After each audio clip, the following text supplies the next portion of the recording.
Assalamualaikum warahmatullahi wabarakatuh.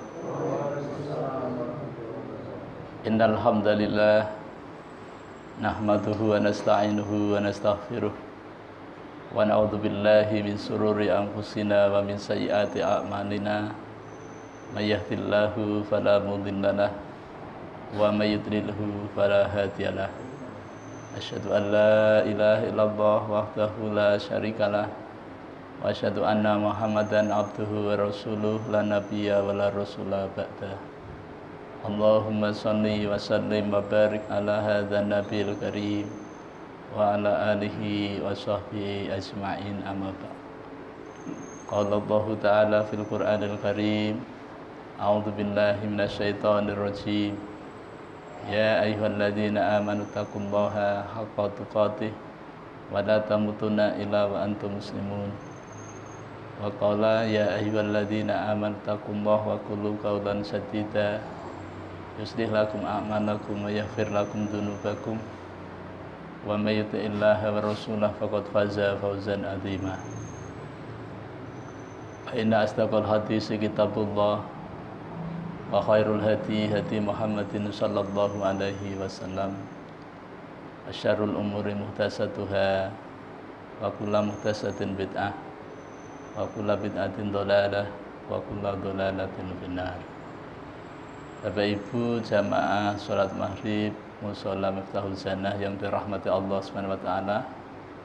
Mari kita kembali bersyukur kepada Allah Subhanahu wa taala biqauli alhamdulillah wa syukrulillah atas nikmat rahmat dan nikmatnya kepada kita, terutama nikmat iman dan Islam, nikmat kesehatan, nikmat panjang umur, nikmat waktu luang yang Allah berikan kepada kita, sehingga dengan nikmat itu kita dapat melaksanakan sebagian dari perintahnya, yakni melaksanakan sholat fardu maghrib secara berjamaah di musola yang kita cintai ini.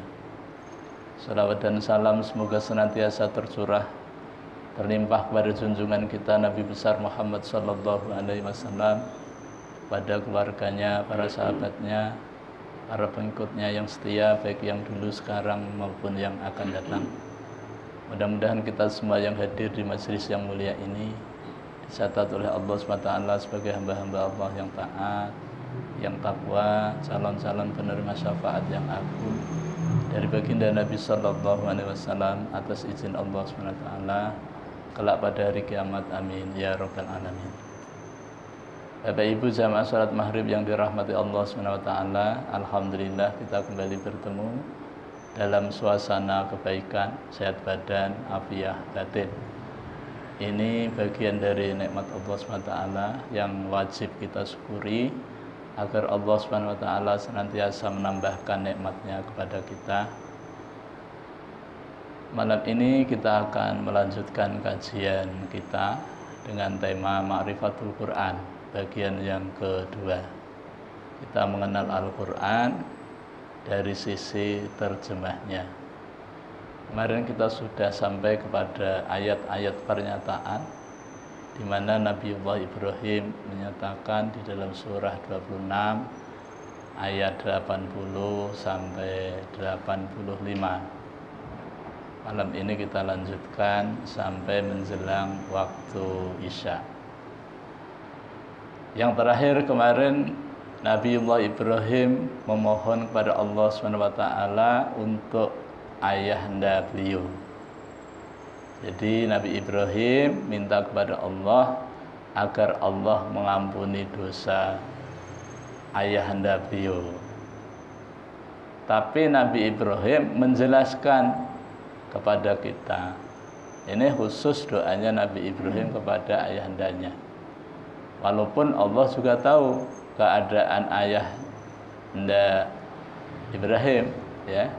Tapi Allah sengaja nyatakan pada ayat itu bahwa sesungguhnya keadaan orang tua Ibrahim adalah keadaan yang sesat. Namun demikian, Ibrahim tetap memintakan ampun untuk beliau kepada Allah Subhanahu wa taala. Nah, untuk kita cukup mendoakan kedua orang tua tanpa harus dikasih penjelasan. Misalnya, ya Allah, ampunilah dosa orang tua hamba Karena sesungguhnya orang tua hamba ini mejal banar, itu enggak boleh. Langsung saja kita minta kepada Allah agar Allah mengampuni dosa-dosa beliau. Namun tata caranya, kalau kita berdoa, pertama kita mengucapkan basmalah. Yang kedua mengucapkan hamdalah. Yang ketiga mengucapkan sholawat. Baru minta ampun. Minta ampun untuk diri kita sendiri dulu. Nah, setelah untuk diri kita, baru kita mintakan ampun kepada kedua orang tua kita. Kemudian kita juga memintakan ampun kepada saudara-saudara kita, baik yang mukmin, yang masih hidup maupun yang sudah wafat. Maka ini adalah bagian dari adab kita berdoa. Jadi ada sistematikanya, ada urut-urutannya.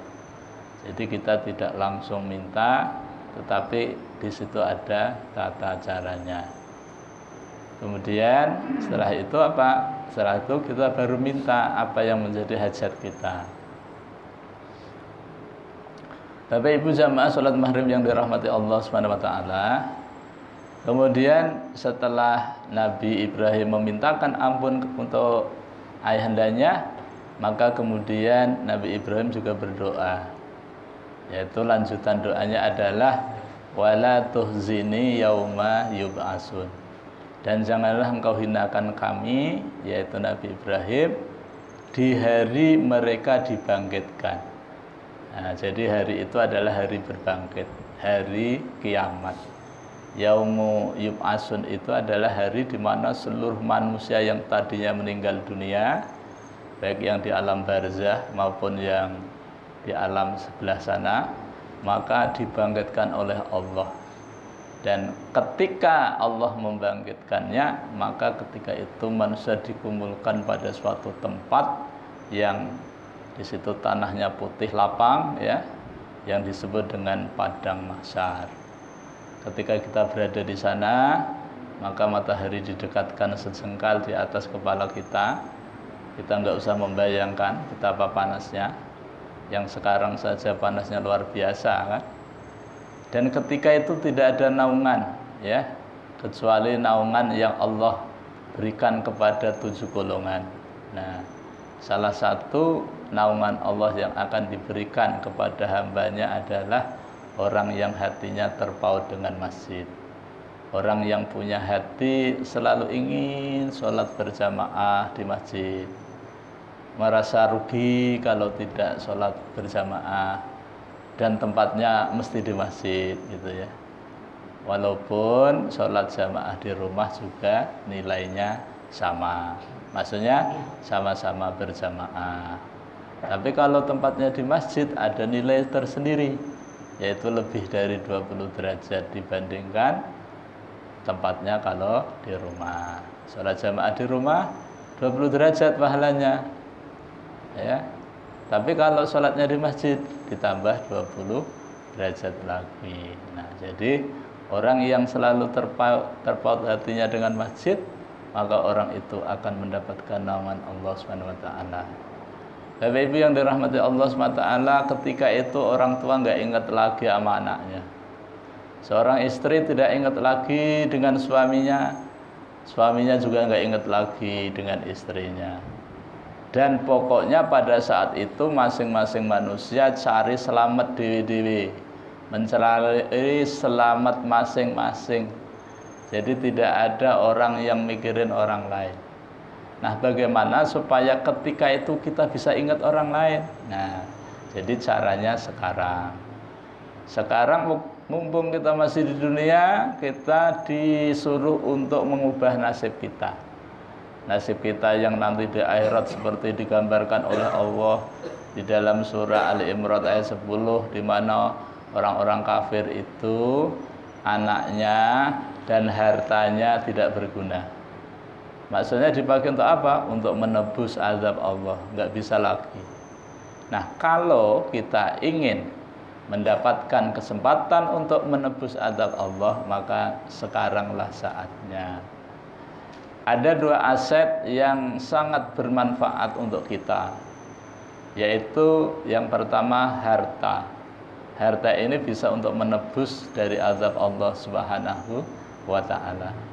Makanya banyak ayat-ayat yang mengingatkan kepada kita agar kita disuruh membelanjakan hartanya di jalan Allah sebelum datang suatu hari di mana hari itu tidak berlaku lagi jual beli, yaitu sebelum datangnya hari kiamat. Yang kedua, ada satu aset lagi yang bermanfaat luar biasa, yaitu anak-anak. Jadi kalau kita punya anak banyak, pokoknya punya anak lah, anaknya soleh solehah, maka anak kita itu bisa kita jadikan sebagai alat untuk nebus dosa dan kesalahan kita kepada Allah Subhanahu wa ta'ala. Tapi kalau dua hal ini tidak kita miliki, atau kita memiliki kedua-duanya tetapi tidak bisa kita atur, tidak bisa kita persiapan, maka kedua-duanya juga tidak bermanfaat bagi kita.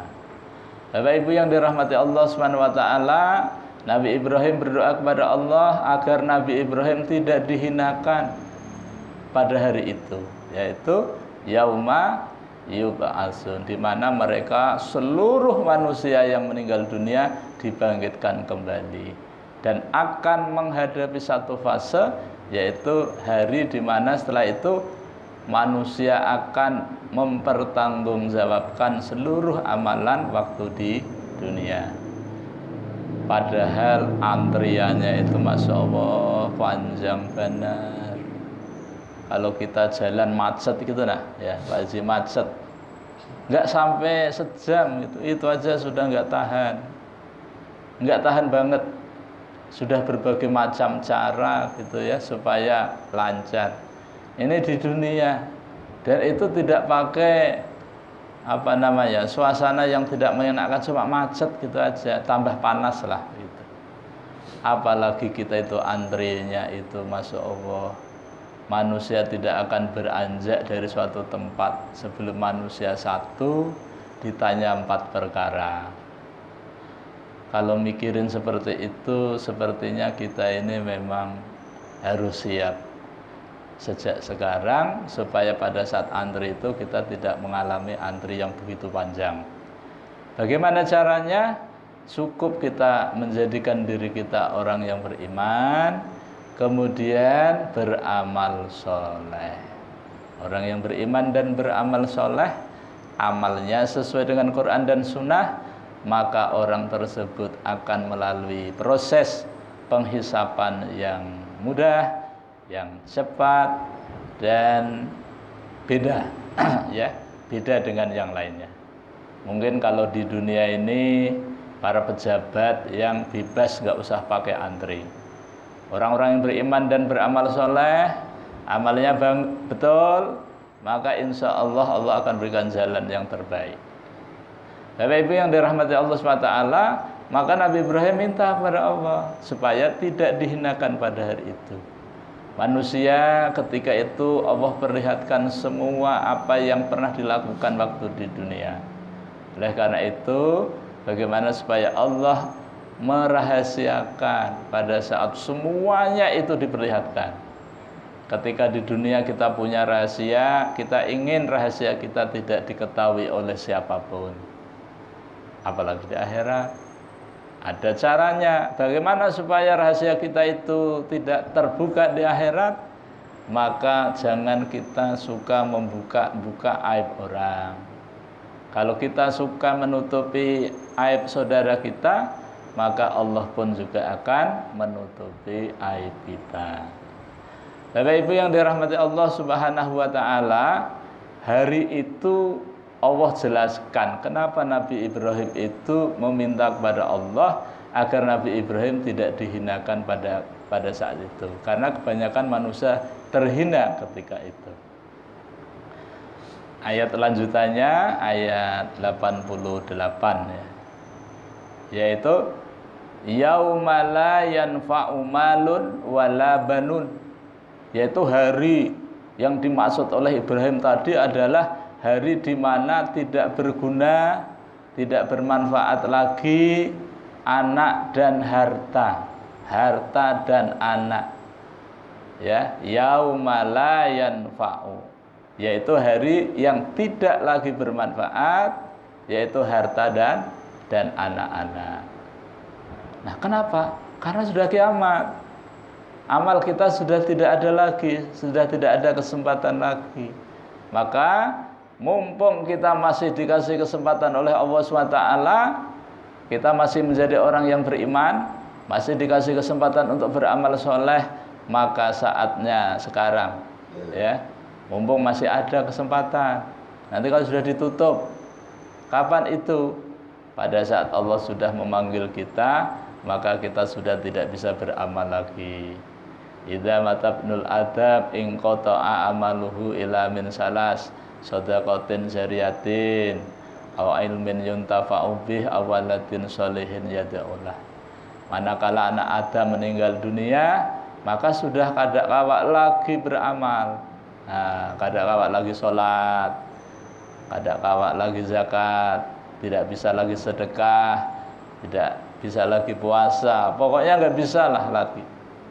Yang bisa kita dapatkan aliran pahala 3, yaitu sedekah yang mengalir pahalanya. Apa itu sedekah? Banyak macamnya. Pokoknya selain zakat itu sedekah. Jadi ada 6 macam penggunaan harta itu, selain zakat selebihnya itu sedekah.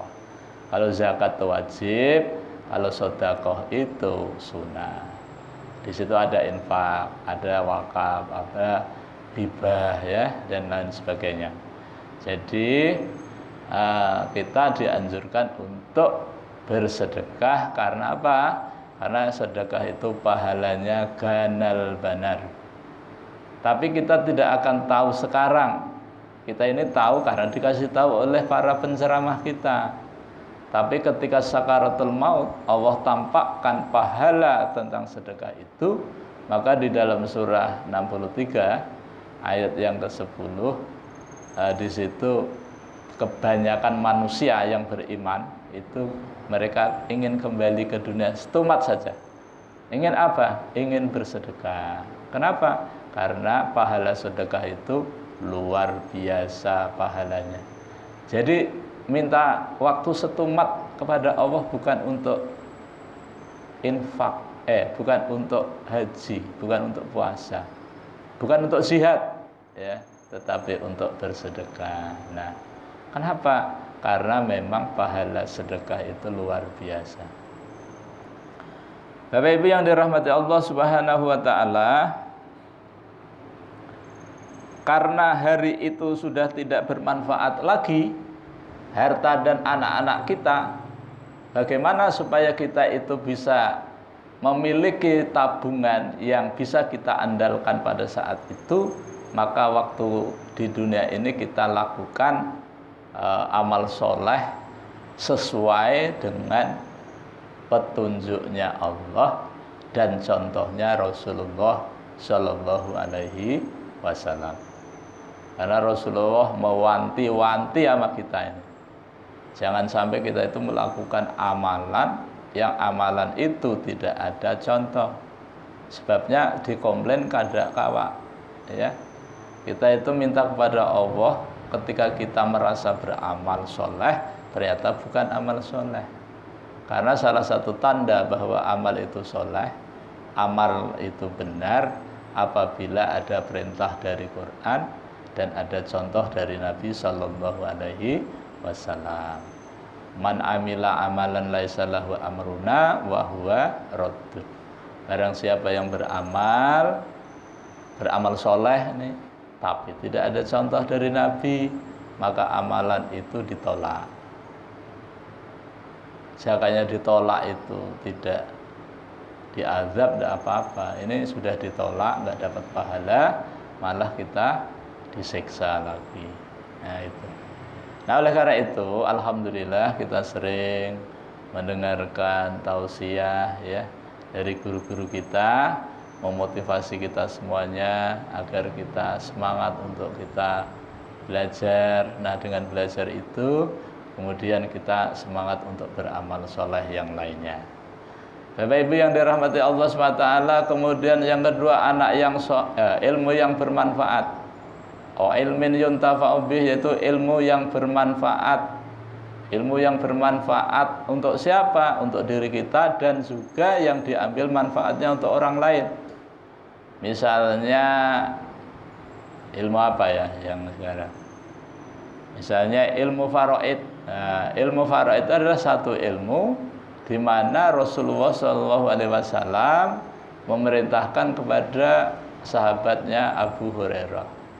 Abu Hurairah dipesan oleh Rasulullah, wahai Abu Hurairah, kamu belajarlah Al-Quran dan ajarkan Al-Quran kepada manusia. Yang kedua, wahai Abu Hurairah, kamu pelajari ilmu faraid, yaitu ilmu bagaimana membagi warisan. Nah, itu karena sesungguhnya ilmu faraid itu separuh dari ilmu syar'i. Jadi kalau kita belajar ilmu faraid, kita separuh belajar ilmu syar'i. Nah, jadi separuhnya di situ. Kemudian ilmu faraid ini adalah satu ilmu yang pertama kali Allah cabut dari umatku. Jadi mumpung belum dicabut ini sebaiknya ditanyakan kepada anak-anak kita ini. Sudah enggak kita ini tahu ilmu faraid, cara membagi waris yang benar sesuai hukumnya Allah. Kalau di kampung ulun ini hukum faraidnya itu bagi rata, bagi sama, laki bini sami mawon ya, padha wae. Waduh, dikasih tahu enggak mau tahu. Ya sudah. Kenapa ya kok maunya dibagi rata gitu? Karena memang enggak tahu gitu.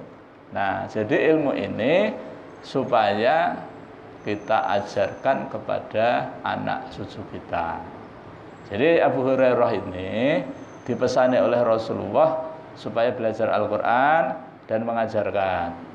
Kemudian juga belajar ilmu faraid, yaitu ilmu-ilmu yang difardukan, yaitu cara membagi waris dengan benar. Gitu. Ini contohnya saja ya, contoh ilmu yang bermanfaat. Nah, karena ini contoh ya, kami contohkan saja. Nah, hadis itu diriwayatkan oleh Imam Ibnu Majah, sahih hadisnya. Jadi kalau Bapak Ibu ingin tahu persis tentang ilmu faraid itu, sesungguhnya yang dipelajari cuma 3 ayat saja. 3 ayat saja dari surah An-Nisa. Yang pertama ayat 10 ancaman, yaitu ancaman orang yang memakan harta anak yatim dengan dolim. Maka orang yang seperti itu seperti orang memasukkan api ke dalam perutnya, dan di akhirat nanti akan dilemparkan oleh Allah ke dalam api yang menyala-nyala, yaitu neraka jahanam. Nah, ini ayat 10-nya. Kemudian ayat yang 11, ini pemberitahuan Allah kepada kita, wasiatnya Allah.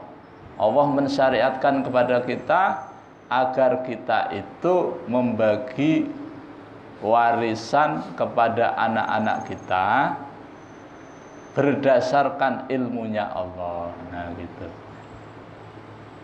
Berapa bagian laki-laki? Lidzakari mislu hadzil unsayain. Bagiannya laki-laki, anak laki-laki itu adalah 2 kali bagian perempuan. Nah, ini contohnya. Jadi nanti kalau Bapak Ibu ditanya di masyarakat tentang bagi waris, nah itu bisa menjawabnya. Kemudian kalau ada yang meninggal dunia, ini misalnya suaminya meninggal dunianya, anaknya lebih dari 2, perempuan semua. Berapa bagian anaknya? Bagian anaknya 2/3. 2/3. Dari mana? Dari harta yang ditinggalkan oleh ayahnya. Kemudian kalau anaknya cuma 1 aja, Bang, perempuan. Nah, kalau anaknya cuma 1 perempuan, maka bagiannya adalah separuh. Nah, separuh. 1/2. Separuh. Nah, sampai di situ lalu Allah ngasih tahu kepada kita, Untuk kedua orang tua kita, kainini kita, itu mereka mendapatkan masing-masing 1/6 apabila almarhum punya anak. Tapi kalau almarhum nggak punya anak, maka semuanya diwarisi oleh kedua orang tuanya, kainininya, semuanya, gitu ya. Terus untuk nininya berapa? Fali ummihi sulus. Untuk nininya 1/3. Untuk kainnya 2/3. Kemudian apabila almarhum itu punya saudara, maka untuk ibunya 1/6. Yang 5/6 untuk kai. Kenapa kainya kok banyak? Karena kai berkewajiban memberikan nafkah kepada anaknya, cucunya, saudara-saudaranya. Kalau nini tidak berkewajiban untuk memberi nafkah. Nah, begitu. Ini contoh saja. Contoh ilmu faraid. Nah, kemudian kapan-kapan kita kaji secara khusus. Ayat yang ke-12 itu ada 3 bagian. Ayat yang 12 itu ada 3 bagian. Bagian yang pertama, apabila yang meninggal suami istri, maka suami mendapatkan separuh apabila istrinya tidak punya anak. Tapi kalau istrinya punya anak, suami dapat 1/4. Kapan? Setelah dibayar utang-utangnya, ditunaikan wasiatnya. Bagian kedua, apabila seorang suami meninggal, maka istri dapat 1/4 apabila suaminya tidak punya anak, baik anak dengan istrinya atau anak bawaan. Nah, itu. Tapi kalau suaminya punya anak, maka istrinya mendapatkan 1/8 setelah dibayarkan utang-utangnya, ditunaikan wasiatnya. Yang terakhir, ya bagian yang ketiga, apabila ada seorang yang meninggal dunia, baik istri maupun suami, dia tidak meninggalkan kedua orang tua, ini namanya harta kalalah. Tapi dia punya saudara seibu, baik laki-laki maupun perempuan. Nah, oleh karena itu mereka sama-sama mendapatkan 1/6. Tapi kalau saudaranya itu lebih dari 2, maka pembagiannya bagi mereka adalah bergabung bersama-sama di 1/3. Bagi aja rata berapa jumlahnya. Bapak Ibu yang dirahmati Allah, ini contoh ilmu yang bermanfaat. Kalau ini diajarkan kemudian bermanfaat, maka ini mengalir pahalanya terus, ya, walaupun yang mengajarkan sudah nggak ada lagi. Itu. Nah, kemudian yang 176 di dalam surah An-Nisa ini berbicara tentang harta kalalah murni. Harta kalalah murni itu.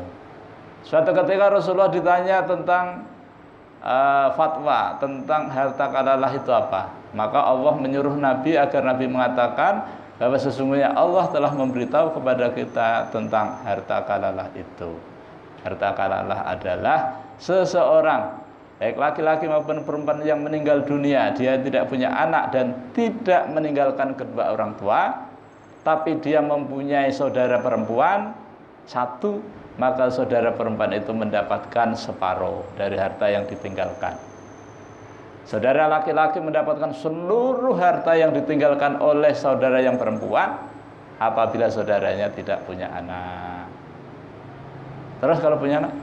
Kalau punya anak bukan kalalah, warisan. Yang namanya kalalah itu karena nggak punya anak, nggak ada kedua orang tua, itu baru kalalah. Terus kalau anaknya, saudaranya perempuan lebih dari 2, ya, maka mereka masing-masing mendapatkan 1/3. Jadi berdua bergabung sulusane, yaitu 2/3. Ya, mendapatkan 2/3 dibagi 2 berarti kan 1/3.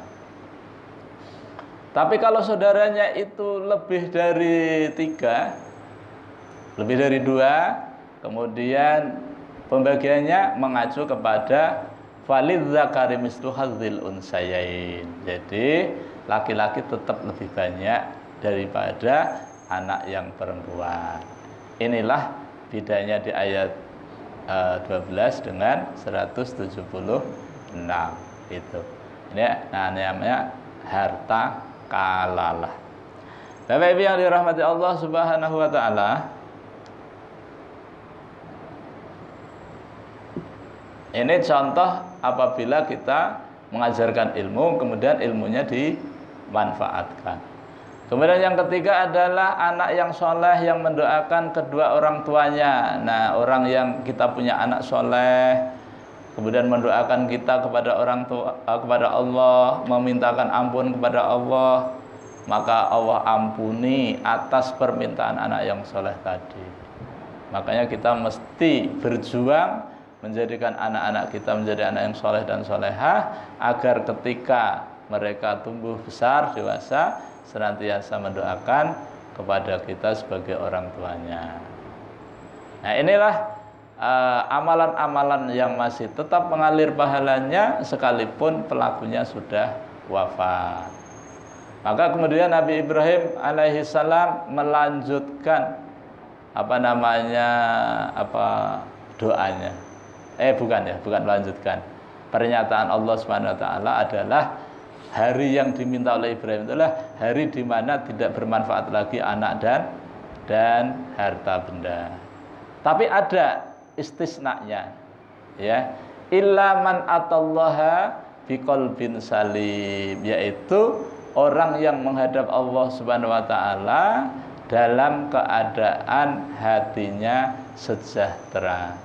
Kita menghadap Allah, meninggal dunia tanpa kesyirikan, tanpa kemunafikan, maka kita nanti akan menghadap Allah dengan hati yang bersih.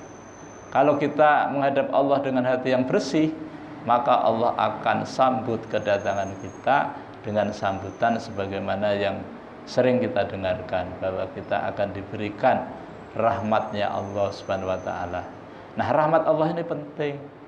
Nah, supaya kita mendapatkan rahmatnya Allah SWT, setiap kita beramal, maka bersihkan amal itu dari noda-noda kesyirikan, dari noda-noda kemunafikan, dari noda-noda ya syirik lah begitu. Karena apa?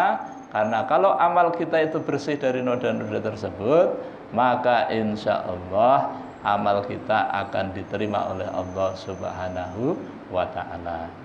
Bapak Ibu yang dirahmati Allah SWT, sebagai hiburan Allah SWT kepada orang yang bertakwa, yang beriman, yang beramal soleh, maka ayat yang ke-90 Allah berfirman, wa uzrifatil jannatu lil muttaqin, dan Allah memperlihatkan kepada orang yang beriman surga didekatkan. Kepada siapa? Kepada orang yang bertakwa. Jadi orang yang bertakwa didekatkan kepadanya yaitu surga. Tidak hanya nanti di akhirat, tapi nanti mulai di alam barzah sudah Allah perlihatkan, nanti cagar tempat tinggalmu. Setiap pagi dan petang Allah perlihatkan, sehingga kita merasa terhibur. Kita merasa kepengen banget datangnya kiamat, sehingga kita akan masuk ke dalam surganya Allah Subhanahu wa taala. Tapi seperti yang ayat 91, wa burrizatil jahimu lil ghawin, Allah juga akan memperlihatkan neraka kepada calon penghuninya pagi dan petang juga. Siapa mereka? Mereka adalah orang-orang yang ghawin, yaitu orang yang tersesat. Orang yang tersesat, orang yang tidak mendapat hidayahnya Allah. Maksudnya orang yang tidak menjadikan Al-Quran yang mestinya menjadi petunjuk bagi manusia, tetapi kita tidak mengambilnya. Sudah didakwai, sudah diceramai, sudah diajak-ajak, tapi nggak mau. Nah, oleh karena itu ketika kita itu di dalam kehidupan di masyarakat, ya, ada fenomena-fenomena yang terjadi. Di situ ternyata ada perilaku-perilaku di mana perilakunya adalah melanggar larangan Allah, maka mestinya kita harus bersikap. Misalnya di kampung kita ini ada kebiasaan minum minuman keras, miras, maka kita sebagai orang yang diberi kekuasaan hendaknya kita mengingatkan bahwa akibat buruk yang menimpa kepada orang yang minum minuman keras itu tidak baik, gitu kan. Di dalam kitab Al-Kabair, dosa-dosa besar, minuman keras itu bahayanya luar biasa. Satu seloki saja, satu seloki minum itu Masya Allah luar biasa. Di dalam hikayat disebutkan suatu ketika ada seorang bapak punya anak masih balita meninggal dunia. Masih balita itu Pak, meninggal dunia. Pagi dikuburkan, malamnya bapaknya bermimpi. Oh, melihat anaknya tadi langsung tua. Oh, badannya jadi berantakan, kepalanya putih, uban putih. Kenapa? Ditanya, kenapa nak kamu kok kejadiannya seperti itu? Ternyata dijawab tadi, 3 dari tempat dia dikuburkan itu, di situ ada dikuburkan seorang yang suka minum minuman keras. Bukan persis, bukan, ya, tapi 3.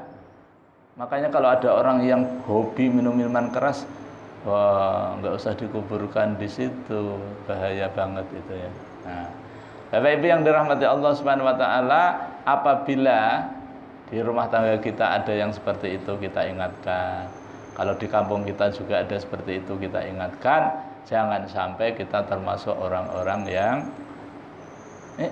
Pak Haji, sudah isya belum Pak Haji? Sudah? Biasanya ini bunyi enggak?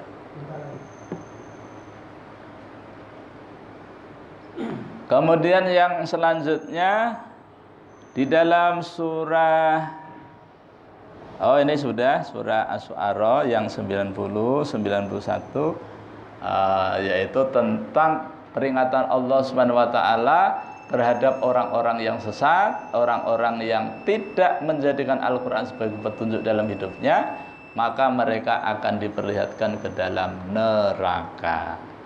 Bapak Ibu yang dirahmati Allah Subhanahu wa taala, mungkin ini yang dapat ulun sampaikan dalam kesempatan ini. Mudah-mudahan Allah Subhanahu wa taala senantiasa merahmati dan meridhai kita semua. Ulun mohon maaf pasti banyak kelirunya, banyak salahnya dalam kajian ini. Mari kita tutup pertemuan ini dengan sama-sama baca hamdalah dan doa kafaratul majlis. Alhamdulillahirabbil alamin. Subhanakallahumma wa bihamdika asyhadu an la ilaha illa anta astaghfiruka wa atubu ilaik. Wal afu minkum. Wassalamualaikum warahmatullahi wabarakatuh.